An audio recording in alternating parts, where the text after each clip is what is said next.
Pharmacology Chapter 15.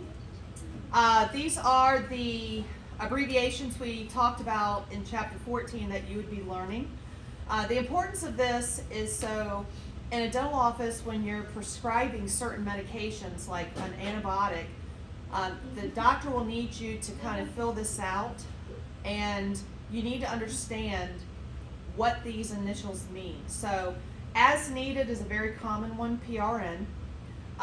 PC after meals, SIG take, Q8H every 8 hours, Q4H every 4 hours, QH every hour, QID 4 times a day, TID 3 times a day, BID twice a day, AC before meals, and AA of each.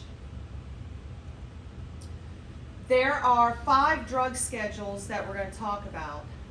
One has no approval for medical use in a dental office. That would be 1, Schedule 1. These are your cocaine, hallucinogens, acid, things like that. It doesn't mean that certain drugs that we do use are not derived from certain aspects of these. So number 2 would be high abuse potential. 3 is what we use. We are Schedule 3 for a dental office. Yes, it may lead to some limited dependency, but you have to make sure, that your patient isn't on other medications or doesn't have a history of drug abuse. So you want to keep a close eye on that. If they're coming back asking for refills, if they get jaw surgery and they're on oxycodone for the first week, the 3rd month after surgery, they're still asking for another prescription of that. Schedule 4 is lower abuse. It may be phoned in. And Schedule 5 is over the counter, Advil, Tylenol. But there are things that you can get addicted to still over the counter. Drug administration, how we get these into our system. You have oral, topical, inhalation, sublingual, rectal, intravenous, intramuscular, subcutaneous, intradermal, and transdermal. Oral medication you take by mouth. Topically is on the skin, it gets absorbed.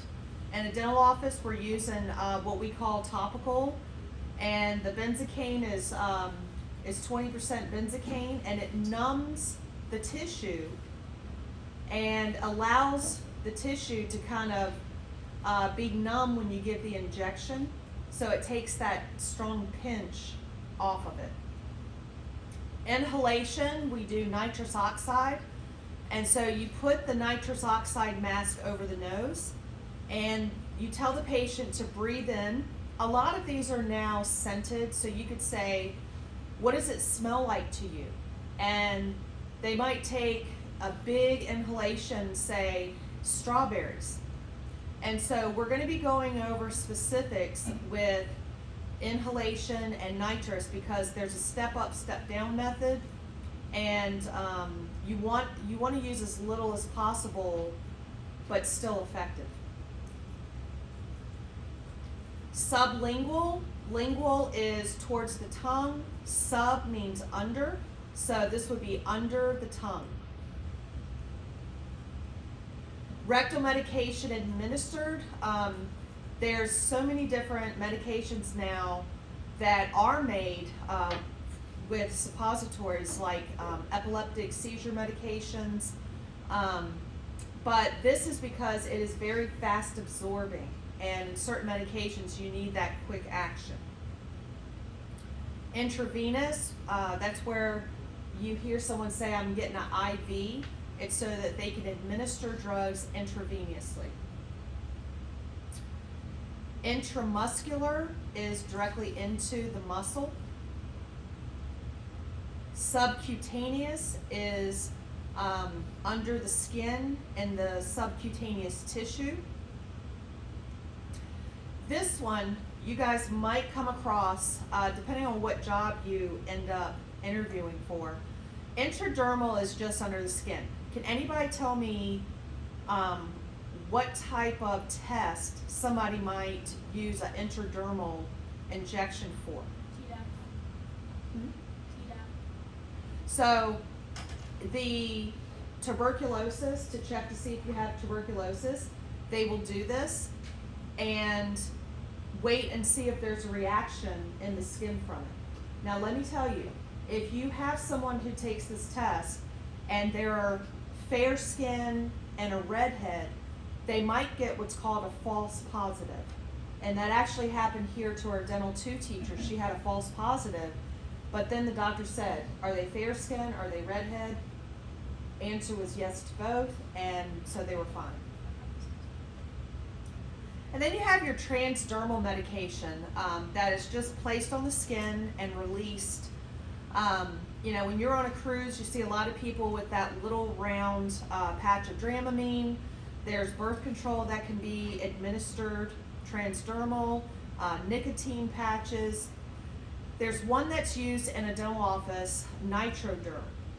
And the importance of asking the patient their medical history and what medications they're on is, if you have a 60, 70-year-old man that is taking Viagra and they do not tell you, and they're having a heart attack in your chair and you use that Nitroderm patch, then those combinations will instantly go into cardiac arrest. All right, any questions?